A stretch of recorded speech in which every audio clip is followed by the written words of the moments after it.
Together this afternoon about instructional supervision. So I'm bringing with you my 26 years in the service, government service, plus 3 years in the private sector, 29 years. So you are now computing my age. Mamaya, sabihin ko din.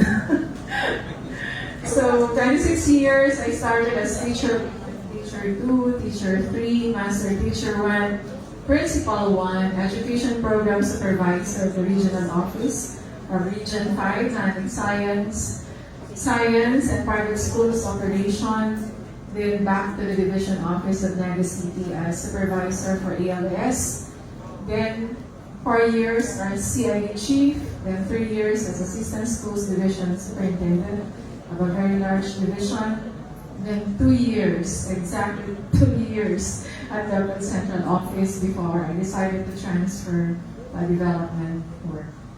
Okay, so that's I'm bringing with you this particular experience as we work and learn together about instructional supervision.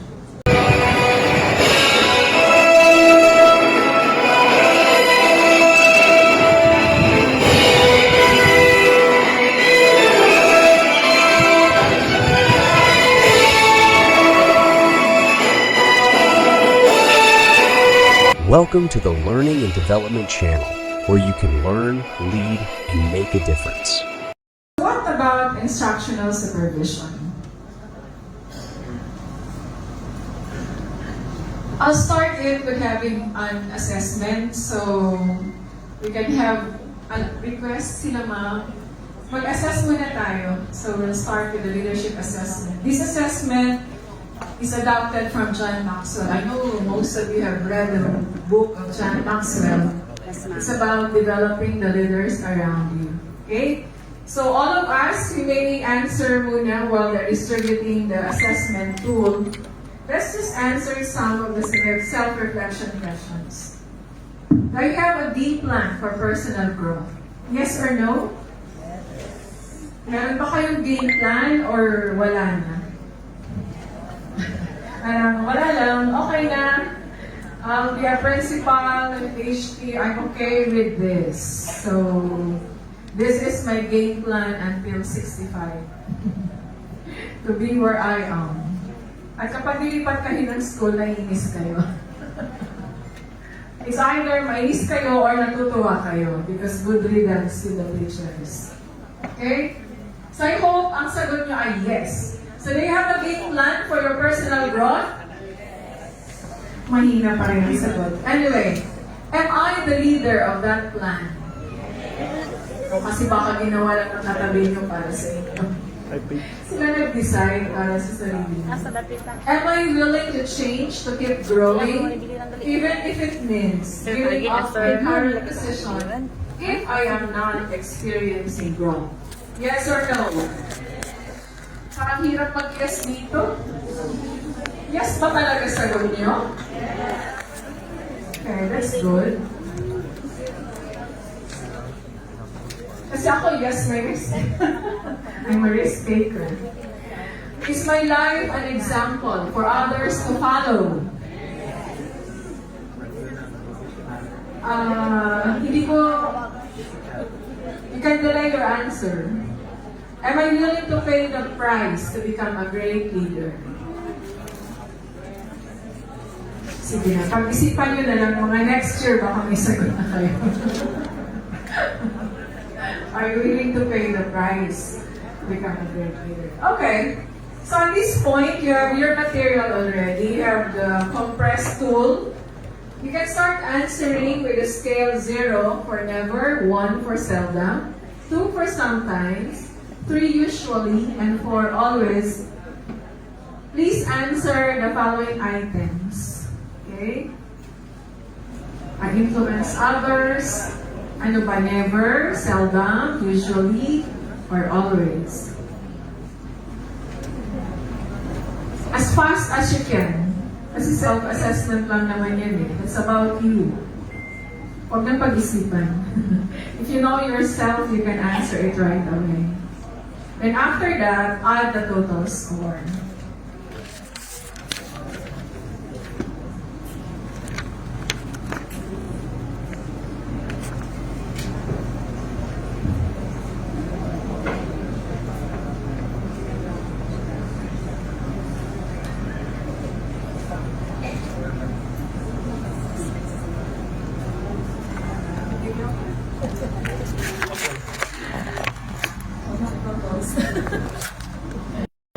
Supervision is needs-based, it is reflective, it is collaborative, it is constructive, and it is inclusive. What do we mean by that? According to Derek Jeter, in order to lead people, you have to get to know them. So basic principle, get to know your people.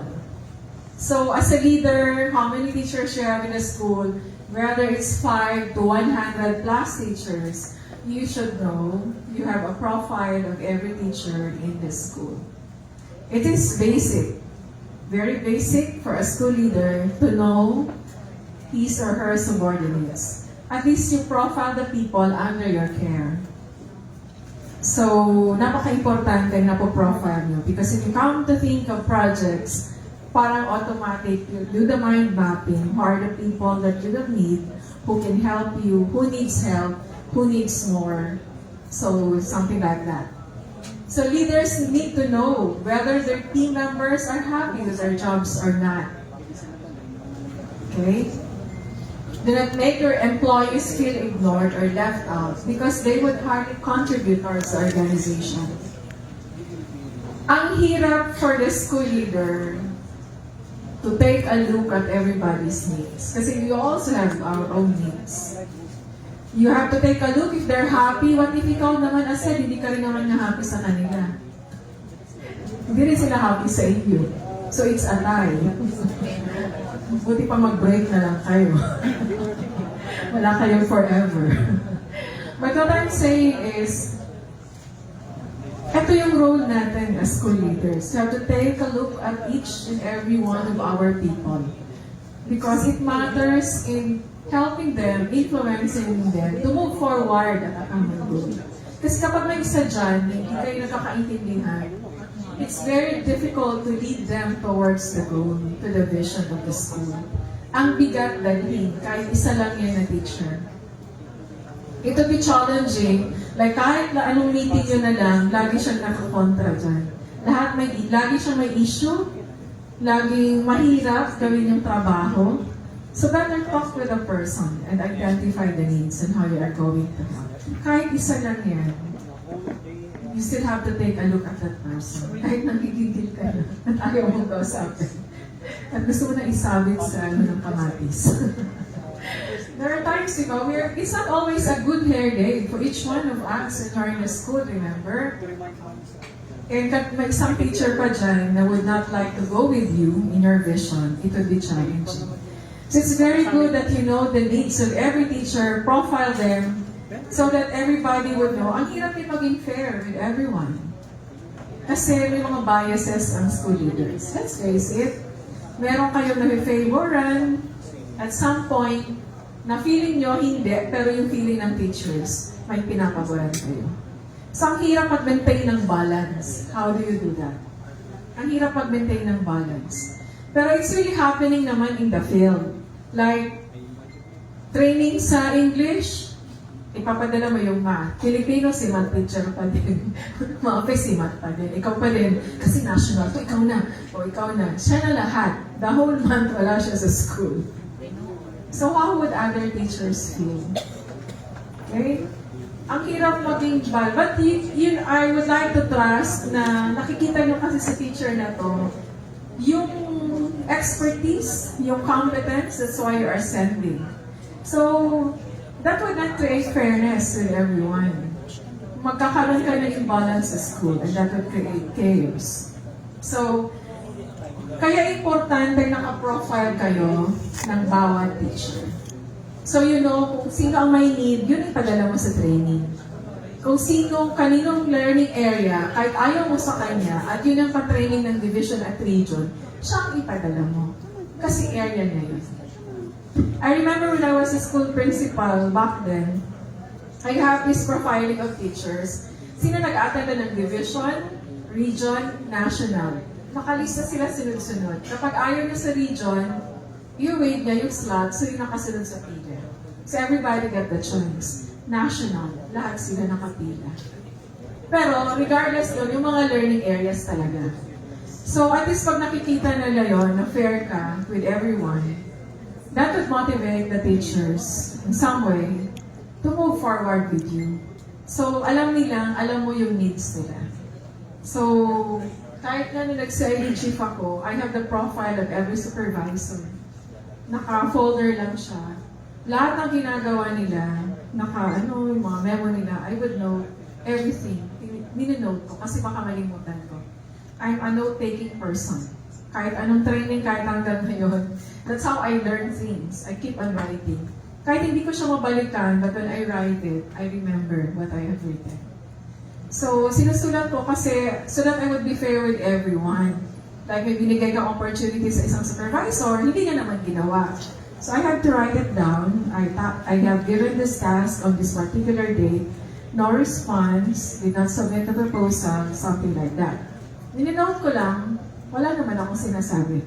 So I can say, kapag may nagtanong sa akin ng SDS, kung kaninong supervisor, I can explain everything about the person. Mga ginawa niya. I know everyone of them. That's how I profile. Kasi instructional supervision is needs-based. Pag nagsabi may need tayo ng ganitong scholarship, I would know already kung sino ipapadala. Kasi siya yung tamang tao. Regardless kung may mga issue or what, it's all about work. So, kapag school leader ka, we separate our emotion with our work. Mahirap gawin yon, but you would learn that through time. Okay?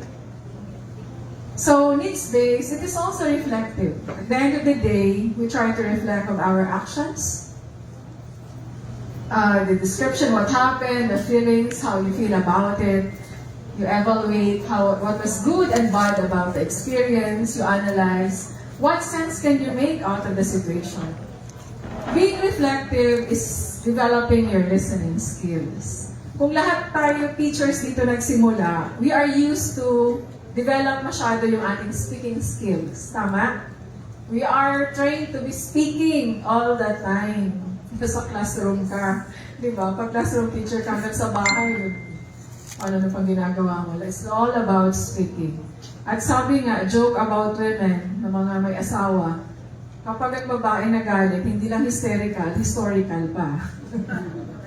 Lahat mo, yung 1919, ano, ganyan kayo, blah, blah, blah. It's a joke. But what I'm saying is, being reflective is developing your listening skills. Medyo mahina tayo doon, kasi nga nasana yung training natin, we are used to speaking. So when you want to become a reflective person, a reflective school leader, better to keep quiet. Huwag masyadong OA sa reaction. Can you just keep quiet first and know the details about the situation before you give your reaction, your high-level reaction. Minsan ng mga, meron kasi syempre madaming problema, may mga isa-submit, due date na yun, lagi yung kasama si Judith, etc. So parang stressful yung everyday. And then here comes a difficult situation. Your tendency is to make right away your reaction without knowing kung ano ang details. So, mahirap gawin, but can you just keep quiet first? Kapag quiet ka na, that's the time to make your reaction and your decision. Di ba kahit nga sa phone, yung mga nagtitrain nga sa call center, kapag nag-ring yung phone, anong unang ginagawa? Dapat. Hello agad. You have to breathe first, I think, and then smile before you answer. Kasi kung mainit ang ulo mo, huwag mo na, hello, sabi niya, sa SDS ito, ma'am. Ma'am, ano lang po, hinahanap po kita dito. Kasi, ano ba, hello? Tapos sagot sa'yo, ma'am, good morning, SDS niyo po ito. Taas-taas ang boses mo. Because you're high with emotion. So, kapag galit kayo, cool down muna before you open your mouth. Easier said than done, right? Kasi kapag high yung emotion. But we have a responsibility as school leaders because words that has been spoken is difficult to take it back. So, aralin niyo muna. Keep quiet, listen first to the explanation of the situation, then make a decision. Sana, mabilis lang yung sabihin, mahirap gawin. But, that would really help us when we give feedback, especially with the teachers. Like, then action plan, if it were to happen again, what would you do? So these are some questions that we have to always remember when we are doing instructional supervision. Like for example, with the implementation of the LRP, of course, you don't expect the teachers to finish in 4 weeks na dapat yung 5 estudyante are already leaders. That's too much of an expectation. But you would like, pero we would be very happy kung yung 5, lahat leaders na, right? But we have to be considerate kasi we just would like to see the progress, at least from the first time that they attended the LRP, they moved from one step to another. That would be a great progress already, so that they would really cope and become readers eventually. I was able to talk to a few teachers this morning. And, you know, yung sabi nga nilang challenges is, like, minsan absent din talaga yung estudyante, so ang hirap. Ang hirap i-maintain ng attendance. Sabi ko, some of them are worried na baka the school head are expecting na after ng 4 weeks, i-judge sila na dapat reader na. Sabi ko, ang hirap, that could not, I mean, kung mangyari man yun, we would be very happy. But we just want to see the progress from one step, from the time that they attended the program up to the last day. Kung nag-improve naman siya, then that would already be a great accomplishment. Remember, reading is a complicated skills. There are learners na delayed talaga. There are learners na ang dami ring factors. Pero syempre, sabi ko, because I'm also a classroom teacher, a reading teacher for quite some time, number 1 talagang factor to have a very good teacher. Kapag may magaling talagang teacher dyan, no matter what, that will inspire the learners to really learn how to read. Saka na lang yung mga other factors like yung laging absent, walang pagkain sa bahay. Pero kapag magaling yung teacher, lahat matututo talaga yung magbasa. Sabi ko nga, given an ordinary teacher, a very good teacher, kahit yung klase niya lahat yan ng leaders, at the end of the year, magagaling yan ng estudyante niya. Given a group of learners na mga bright students, but with a teacher na hindi dedicated sa trabaho niya, at the end of the year, pare-pareho na sila. Diba? Teaching naman is not all about brilliance. It's not how you graduated with all the laud, with all the medals. When you stay in the classroom, it's a different battle. Teaching is a different battle. When I was starting my teaching career, kala ko ang yabang-yabang ko, kala ko ang galing ko, di ba? You feeling mo magaling ka. So when you had your first day as a teacher, dala-dala mo lang ng theory ng pagtuturo. At the end of the day, gusto ko nang umiyak. Parang walang estudyante natuto. Hindi umubra yung pagkagaling mo sa klase when you're in college. It's a different matter. When I realized that learners needs love and care, that's when I realized how it is to become a teacher. So it's not about brilliance. The same with leadership. Leadership is not all about brilliance. There are a lot of brilliant people but could not be a very good leader. Because it's not about brilliance. We are dealing with people, with human person who has emotions, who are diverse. Walang manual talaga na nagsasabi kung anong dapat na step mo gagawin sa bawat isang teacher. Kapag ito stubborn, walang step dyan, anong gagawin mo ng steps 1 to 10. Right? We all learn from our experience, carrying with us our expertise, the theories, and everything. But it all boils down with our competence as leaders. Okay? So let's be reflective. Collaborative. Collaborative means the level of commitment and focus and purpose or goal determine collaborative levels. Collaboration is a higher form. Hindi siya yung nakipag-usap ka lang, ay nag-collaborate. From the perspective of leadership, collaboration may start with a simple conversation. Small talks. Small talks is very important in schools. Like when you join like lunch break, makipag-usap kayo. From that, you listen how they feel. Nalaman mo yung kwento ng buhay niya, bit by bit. So, it started with small talks, conversation. Then after that, communication, it evolves to communication kasi napag-usapan yan. Ay, parang maganda no, ang dami natin ditong non-readers. O, sa math din po, mga ganito, ganyan. So, let's come up with a program. So, it's a sharing of ideas. So, parang maganda yung program dun sa kabilang school. Dun sa school ng anak ko, may ganito sila, ma'am. Baka pwedeng implement natin dito. Communication starts, and then coordination. Magawa kaya tayo ng group. Ako na lang po mag-lead ng group. Mga ganun, usapan. So there will direct coordination, the process of organizing people or groups so that they work together properly. Hanggang na-formalize na siya. You come up with a proposal, submit the proposal, chinek the principal yung proposal, cooperation, sticks out from an effort to achieve the goal. And then when everybody agrees with the proposal of the what program you would like to implement, collaboration now happens. So collaboration starts with simple conversation. Kapag lahat joins you in whatever program you would like to implement, then that's collaboration. So very important yung conversation, simple conversation in school. As school head, kailangan talaga makipag-usap tayo sa subordinate. But there are school heads na, I remember, may mga school head talagang hirap pumasok sa opisina nila. Kasi nakalagay sa labas, speak English. So, parang nakakatakot, parang ubusin ako ng English ko dito kay ma. Or kay sir, English speaking pa naman talaga. So what the teacher did, sabi niya dun, kasi English speaking talaga yung principal na yun, ka-trainer ko. Sabi ng friend niya, friend niya naman. Tinawag niya sa labas. Sabi ng principal, sabi niya,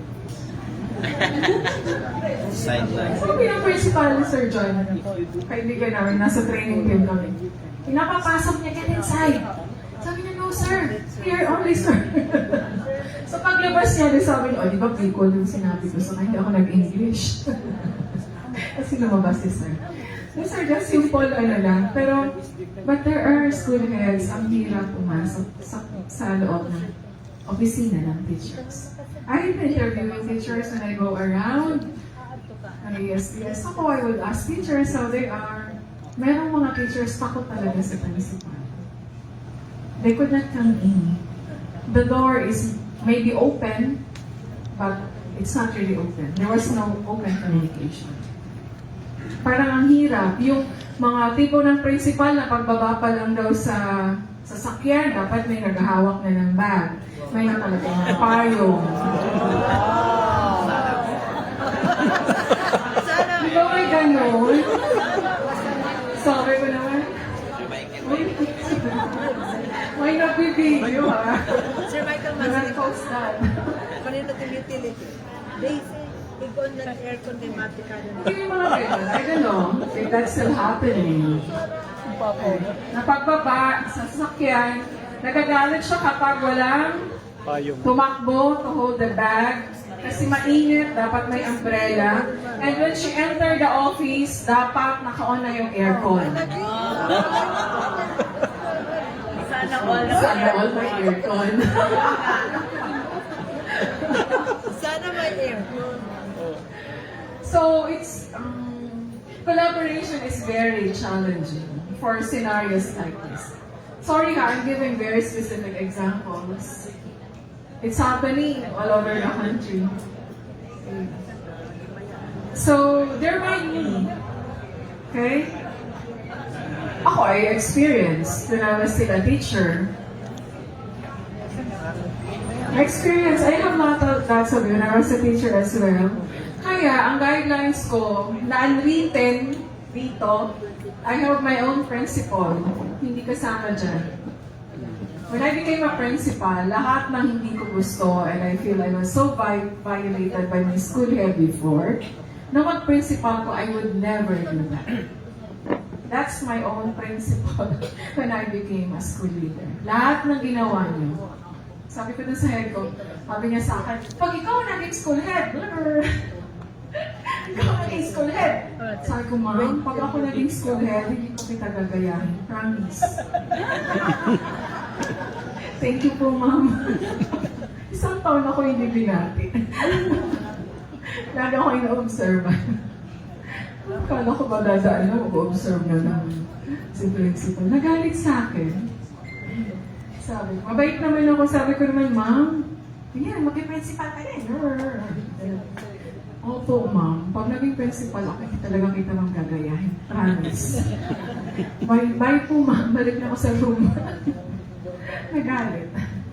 But those are my personal guidelines. I never do that with my subordinates. Parang ako laging nabubuli sa office eh. Ako nabubuli ng mga staff ko.